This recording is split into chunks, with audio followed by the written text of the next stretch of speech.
The LNG backbone, Arctic energy as leverage. While ships wrestled with ice and insurers, one cargo turned the lane from experiment to leverage: liquefied natural gas. LNG doesn't care about hashtags, it cares about winter. When grids strain and boilers kick on, a single delayed cargo becomes a neighborhood gone cold. That urgency turned ice-class LNG carriers into strategic assets, not just steel. Here are the stakes. Europe's storage dips faster after a cold snap. Northeast Asia sees wind drop and gas-fired power fill the gap. Spot prices twitch at rumors. If a handful of Arctic cargoes arrive on time, volatility softens. If a convoy stalls behind a cape, futures jump by breakfast. The route's reliability isn't theory, it's the thermostat. Now the action. Russia bet big on northern LNG. Trains at Yamal ramped. A second wave at Arctic LNG-2 followed, and ice-class carriers, Arc-7 hulls with winterized guts, became the backbone. These ships aren't just tankers, they're mobile leverage. They push through shoulder months behind escorts, lock in long-term offtake, and in a pinch, swing between Europe and Asia faster than southern routes can promise, if the window holds. Charterers built calendars around that. A European utility lines up September cargoes as summer storage tops out, then counts on October runs to bridge the first frosts. An Asian buyer locks late-season liftings to buffer a wind lull.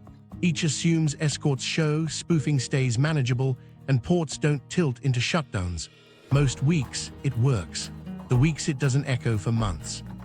Sanctions carved strange paths through that map. Western companies stepped back. Carve-outs appeared for energy security. Sovereign insurers stepped in. A shadow segment grew, older hulls, obscure flags, but the real story stayed in the ice-class tier. Those Arc-7s, often tied to Russian projects with Asian partners, kept schedules that markets watched like weather. When a convoy froze for 48 hours, traders could measure it in dollars per million BTU before lunch. Price sensitivity made small incidents feel huge. A stern thruster fault on one carrier, a temporary pier restriction at a northern terminal, or a late convoy departure, tiny in a normal ocean, moved curves in winter. A micro-story, a cargo slated to land in Spain slips 3 days, a cold air mass locks over France, cross-border flows tighten, a power operator burns through reserves, a spot buy clears at a premium. Nobody on the bridge sees the trade.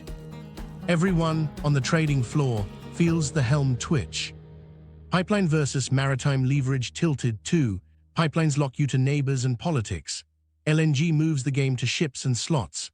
For Moscow, that meant an option: pressure via valves or prices via convoys.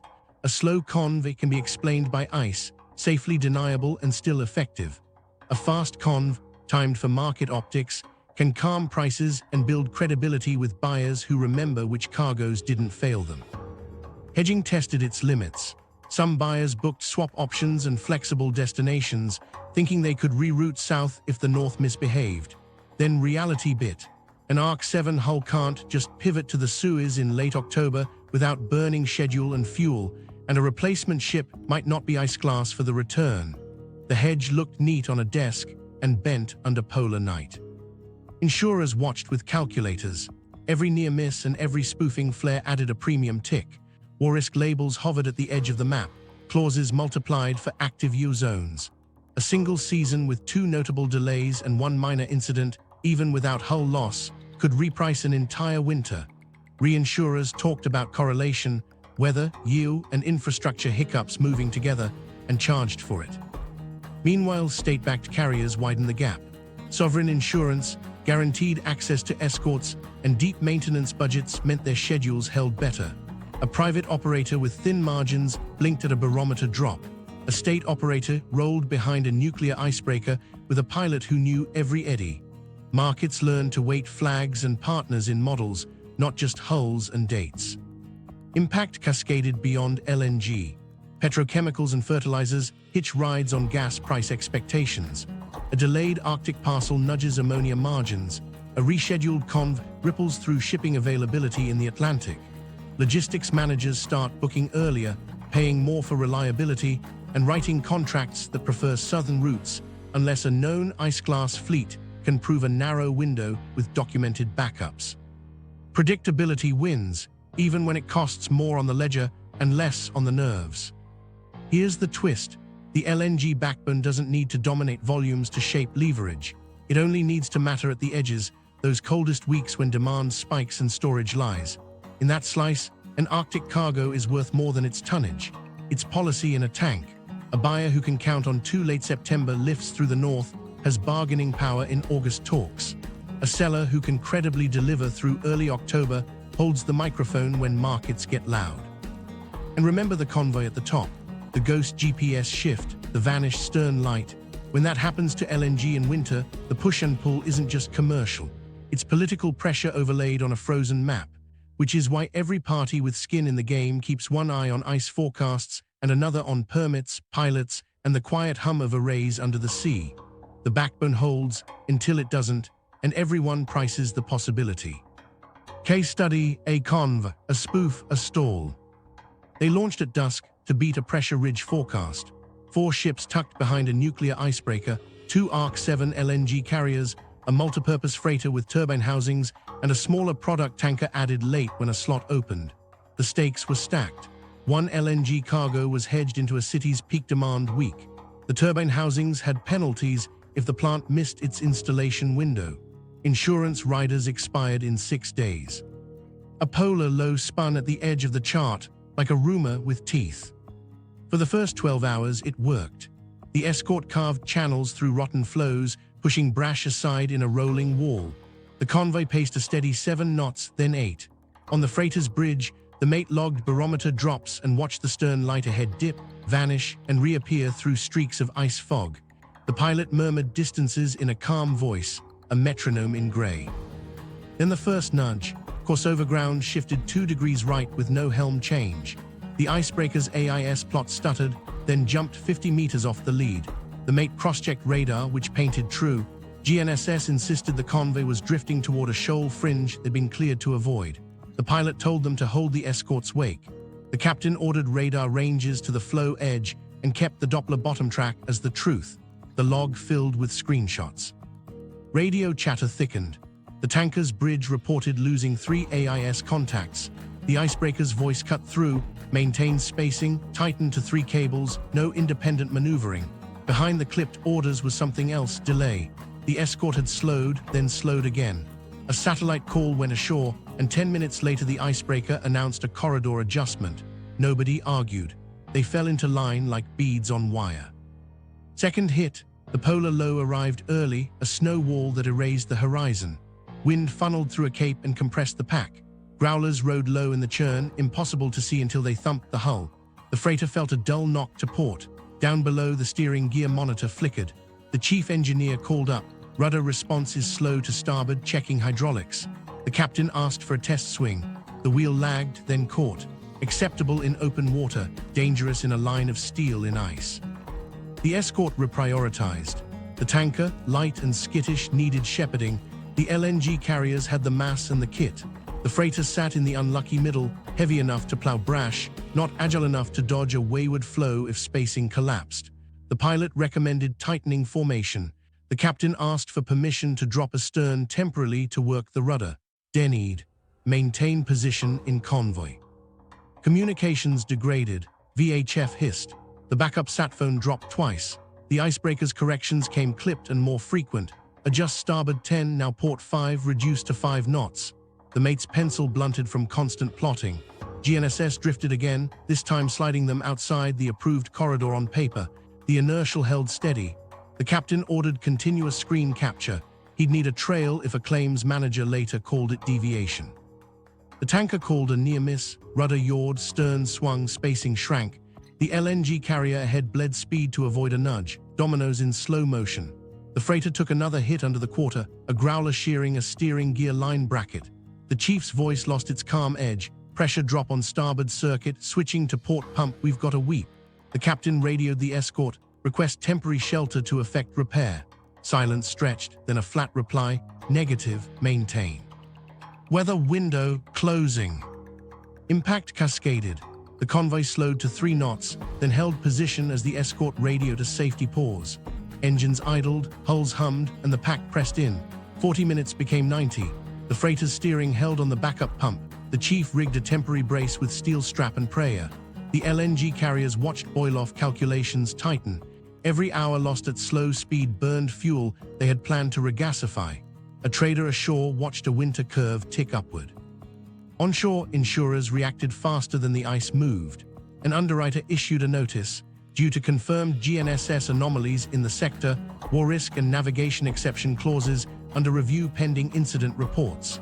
Another flagged a provisional freeze on new Arctic-bound binders until clarity emerged. Brokers pinged operators for status. The words "active U zone" crept into emails like frost. Decision time split the convoy's logic. The icebreaker offered a choice: follow blindly through a newly designated local corridor derived from corrected navigation sources, or hold for a wider daylight lead but risk the polar low's full turn. The LNG captains opted to follow. Cargo sensitivity and propulsion capability made the call. The tanker, lighter and nervous, chose to hold and drift in the bubble. The freighter's master looked at his jury-rigged steering, nodded to the pilot, and took the icebreaker's wake. They crept forward, the escort threaded by radar, inertial and local beacons the convoy couldn't see. GNSS still lied, AIS still blinked. The freighter's wheel felt gummy right, crisp left. Twice the captain asked for micro-corrections and got a single word back: trust.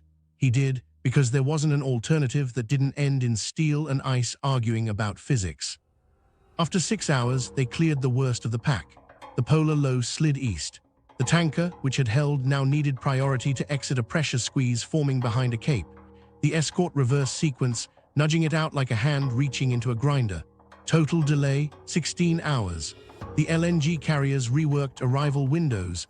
The freighter logged the incident with photos, pressure curves, and a tired signature. The aftermath moved faster than the ice had. Insurers froze coverage renewals pending data. Charterers issued force majeure notices to cover penalties upstream. Futures flickered. A brief spike calmed when word leaked that cargoes were moving again. Regulators exchanged notes on spoofing, corridors, and whether corrected sources satisfied safety. No one accused, everyone implied. Here's the quiet lesson.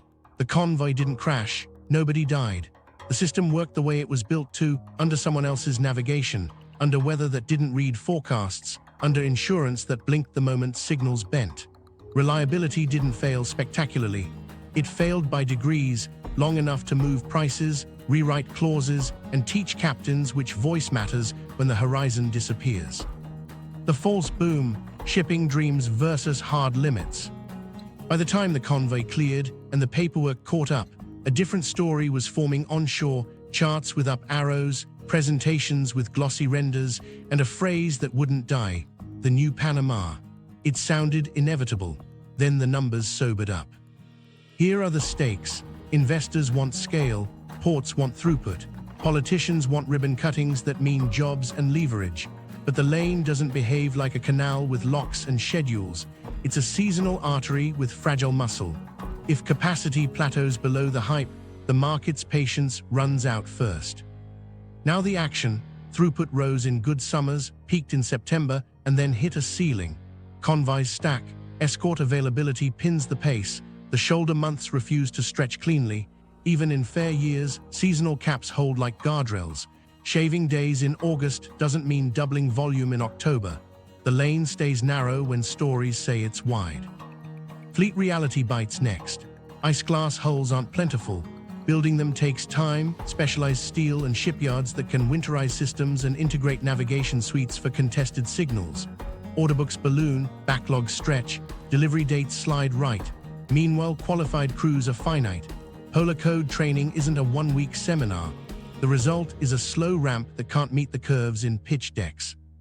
Insurance capital reads the room. Reinsurers, spooked by correlated risks, ice, yield, permafrost, sanctions, price exposure as a cluster, not a discount. War risk labels hover, exclusions carve out specific zones in language sharp enough to cut a claim in half. Some funds step back entirely, deciding that Arctic tail risk eats too much of their model. Capital flight is quiet. It shows up as higher rates and fewer underwriters willing to sign. Investors start asking the question the route hates: can it scale? The answer is a maybe with caveats. Seasonal throughput caps don't bend just because a press release says they will. Dual-use control and Choreography, keep a hand on the throttle. A graph that wanted a curve gets a staircase.